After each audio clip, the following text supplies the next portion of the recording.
All right, ladies and gentlemen, welcome to lesson 3 from unit 6. This will be our last one before the break. So what we're going to be doing here is some more integration, looking at definite integrals again, but we're going to look at the idea of an antiderivative to help us solve some problems that we can't just straight find the area for like we did in the last lesson. So this particular lesson is going to be mostly rules and kind of theorems to go along with a couple of examples along the way. So we're going to start off with our basic list of rules. There's 2 more on the next page, but these first 5 are the ones that we use most often. So the first one here says we can take an integral, and if we're going from b to a, this is just the opposite of going from a to b. And it's a pretty handy integral to do because usually we like the smaller number on the bottom and the larger number on the top. So what we can do is we can flip the order. So if this was going to 5 to 2, we can say that's the opposite as going from 2 to 5.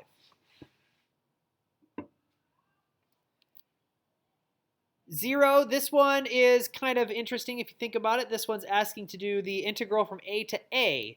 And if you think about that particular graph, that would have a width of 0 for your rectangle. So you're drawing along, and you go from A to A, there's no rectangle to find the area of, and therefore the area is going to be 0.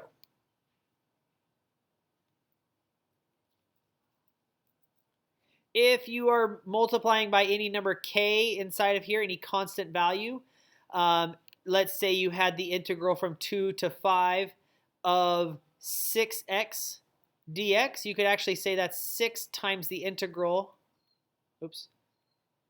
of x dx, 6 times that integral. You can just bring that constant out, just like we did in derivatives. And if k is -1, it works the same as well.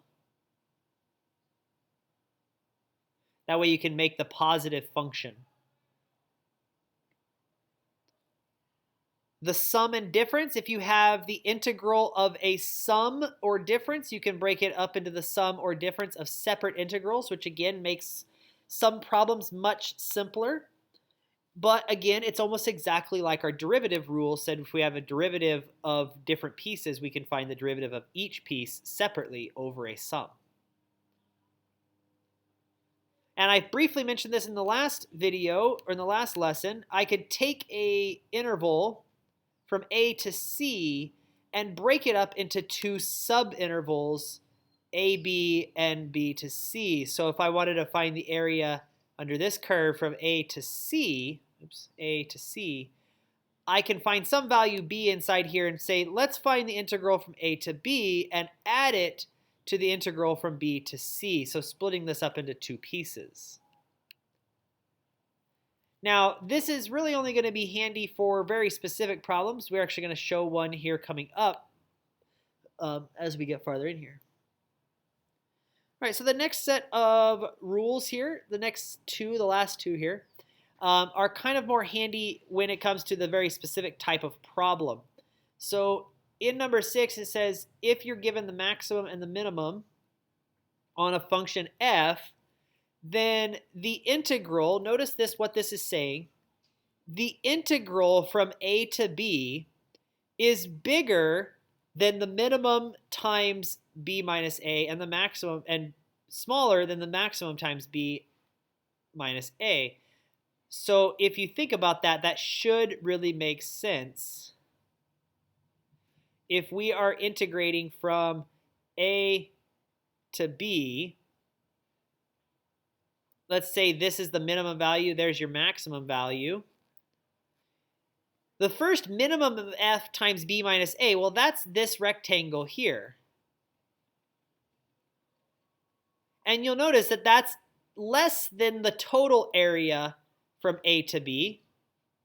And if you think about doing the maximum times a minus b, again, that would be more than the actual area below the curve. So we can show that the integral is actually going to be less than a specific number depending on the maximum or minimum of your function. And this one the textbook calls a domination rule, basically saying if f of x is bigger than g of x, then the integral of f of x is bigger than the integral of g of x. And again, that should make sense. If I have f of x here from a to b, this area is that big. But if I change colors here, if g of x goes like this from a to b, this area is smaller. And you'll notice that f of x is bigger than g of x on the interval a to b, which shows that the area of f of x is bigger than the area under g of x. And the other piece here is if you look at this red curve again as f of x, if f of x is bigger than 0, then the area below that curve will also be bigger than 0.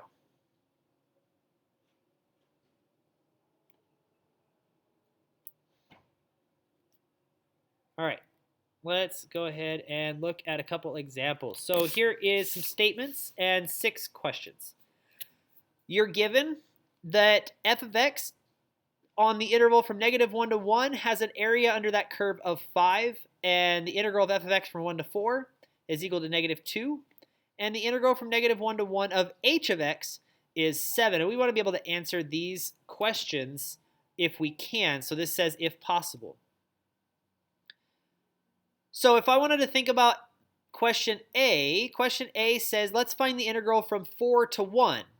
Well, we have the integral from 1 to 4, and I know that this is equal to the opposite of the integral from 1 to 4 of f of x dx.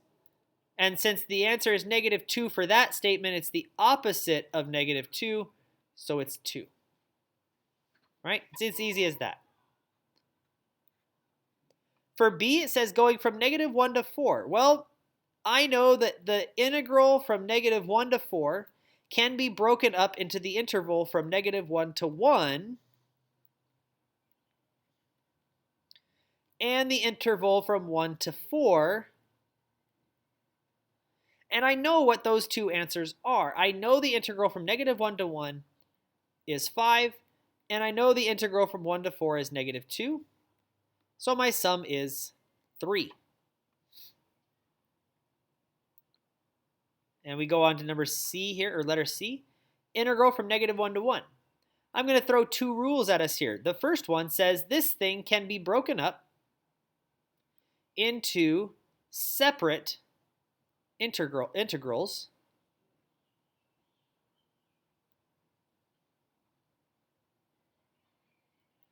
And then one of our other rules says we can bring the constant out, so this becomes 2 times the integral from -1 to 1. That's an ugly integral sign of f of x dx. I can bring this 3 out.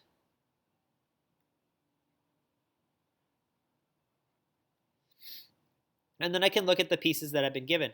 From -1 to 1 for f of x, that's 5, so this becomes 2 times 5. Plus 3 times, okay, well, h of x is defined from -1 to 1, so that's 7. 10 plus 21 is 31. There we go. There we have A, B, and C. Well, what about D, E, and F? I want to find the integral from 0 to 1. Well, I don't know anything about 0 to 1 up here. Some of you want to try to cut this one in half, the left one in half. We can't do that because you don't know that half of the area is between 0 and 1. So this one can't do. I don't know anything for f of x between 0 and 1. There's no statement making that. And with that in mind, we then think about E. E says, let's find the integral of h of x from -2 to 2, but we only know the integral from -1 to 1. So again, can't do that. So then on F, if we think about splitting this up, we can say this is -1 to 4 of f of x dx plus -1 to 4 of h of x dx. I know this statement because we actually already found it. we found it to be 5 plus negative 2, which is 3, plus the interval of negative 1 to 4 h of x dx. The problem is I don't know anything between negative 1 and 4 for h of x.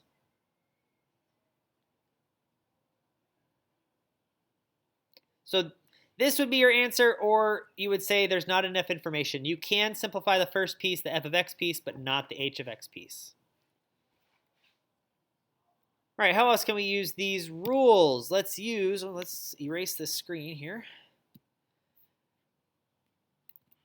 This is going to be one of those domination, or the domination piece. We're going to look at, or sorry, not domination, the min-max piece, because we want to show that the value of this integral is less than 3/2. So I basically want to see what is it less than to begin with. So let's find the max. Let's call this function f of x so I don't have to write it all the time. The max of f of x. If you graphed this function, you would get something like this. And right here is a 1. That means the maximum, this is the max of that curve, by the way, is on the x-axis, and the minimum would be at 1. Well, if I do the 1 plus, okay, so let's go square root of 1 plus cosine of 0. Cosine of 0 is 1, so this becomes the square root of 2. All right, so the square root of 2 is the maximum value for cosine. So we're basically trying to show that the 0 to 1 of f of x dx is less than the max of f times a minus b. So, or yeah, b minus a, 1 minus 0.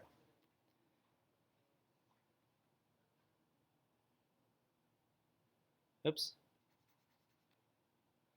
Integral from 0 to 1 f of x dx equal to, say max is root 2, and we can make this statement that 1 minus 0 is 1, so the max times the 1 minus 0 is root 2. And then we need to say, do we know that this is less than 3/2? Well, is it? Let's see. Square root of 2 is about 1.4, and root 3, or 3/2 is 1.5. So I can make this statement right here. Root 2 is less than 3/2, and since this integral is less than root 2, I can say the integral is less than 3/2. So we just proved this statement. We showed that the value of this integral is less than 1.5 by using the max rule on that previous page. All right, what else do we got here? We have the average value. So the average value on a function. So if f is integrable, again, that means you can take the integral of it. The average value of the function is defined by 1 over b minus a times the integral from a to b of your function. What we can do with that is to find the average value of f of x equals 4 minus x squared on an interval from 0 to 3.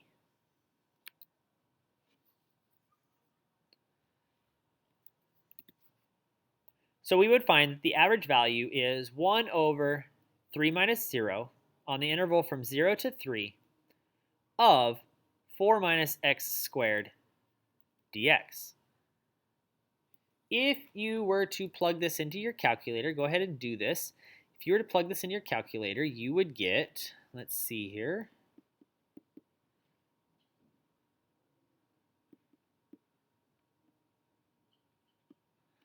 3. I believe so, if I actually did this on the calculator here. You go to math 9. You go from 0 to 3 of 4 minus x squared dx, and you get a value of 3. So using your calculator, you find, because we don't know how to do it just yet without a calculator, we will. This becomes 1 over 3 times 3. So my average value is 1. So then the question is, does my function ever become 1 on that given interval? Well, I can figure that out just by knowing what it means to become 1. That means a y value of 1. So let's see what happens here. The y value of 1. So 4 minus x squared equals 1. This means that x squared is equal to 3. That means x equals plus and minus root 3. So the answer is yes, it takes on that value at plus and minus root 3.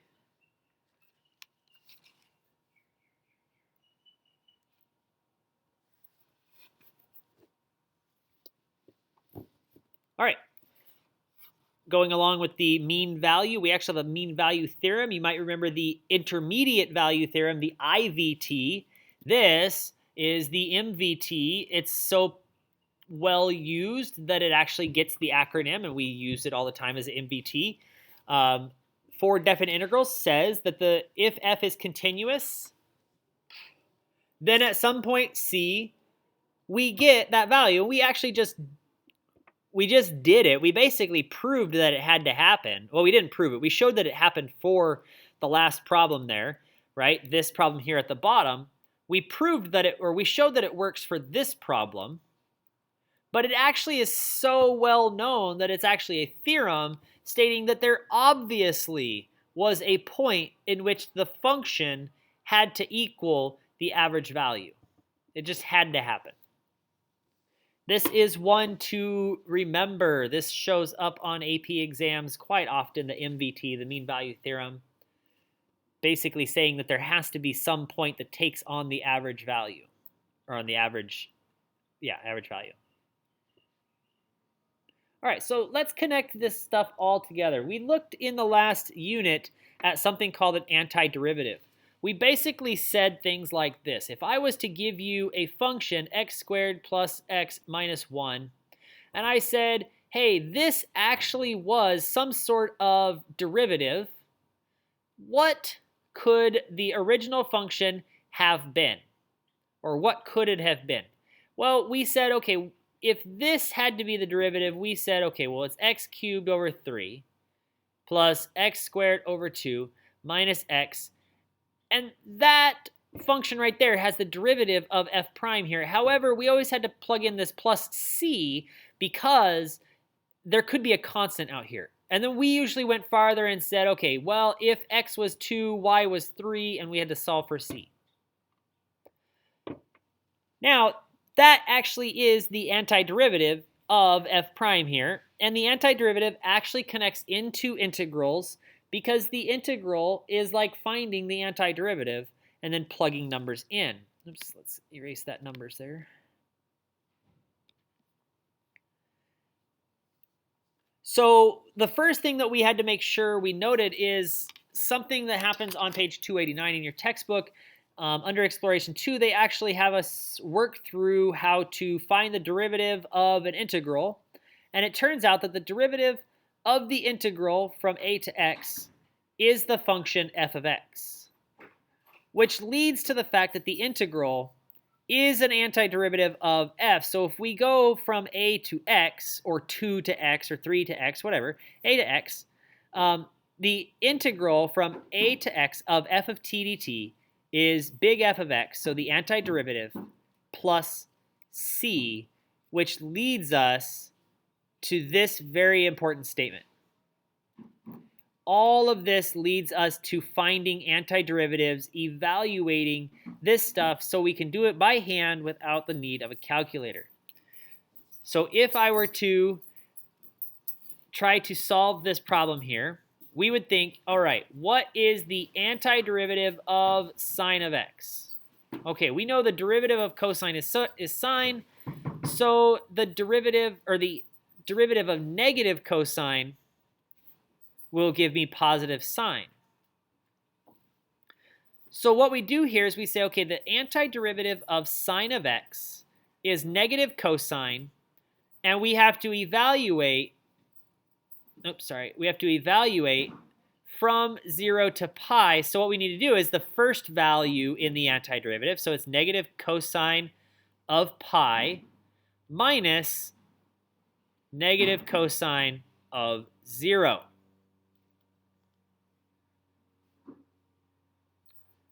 And negative cosine of pi, well, cosine of pi is negative 1, so this becomes 1 minus, or plus, I guess, cosine of 0. Cosine of 0 is 1, so this becomes plus 1. The answer is 2. And you might recall from the last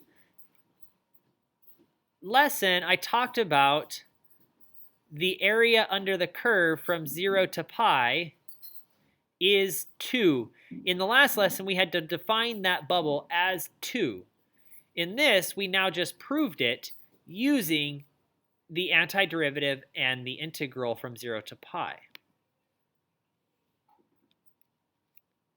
What about this one here? I need to find the antiderivative of 2x minus 1. Well, the antiderivative of 2x minus 1 is x squared plus x. And the reason that's the antiderivative is because 2x plus 1 is the derivative of this statement. Then we're going to evaluate from 1 to 3, which means I need to plug in 3 first. So I get 3 squared plus 3, and I need to subtract what happens when I plug in the lower bound. So I get 1 squared plus 1. Here I get 9 plus 3 is 12, minus 1 plus 1, which is 2. The answer is 10. All right, so that means this answer here is 10. Notice we didn't need a calculator. We did not need to find the area of some trapezoid here, because this is technically a trapezoidal area. We just needed to think about the antiderivative. We get more and more antiderivatives coming up, much harder ones, as we obviously get to do. But that's going to leave us off there. I will see you guys tomorrow. Have a good evening.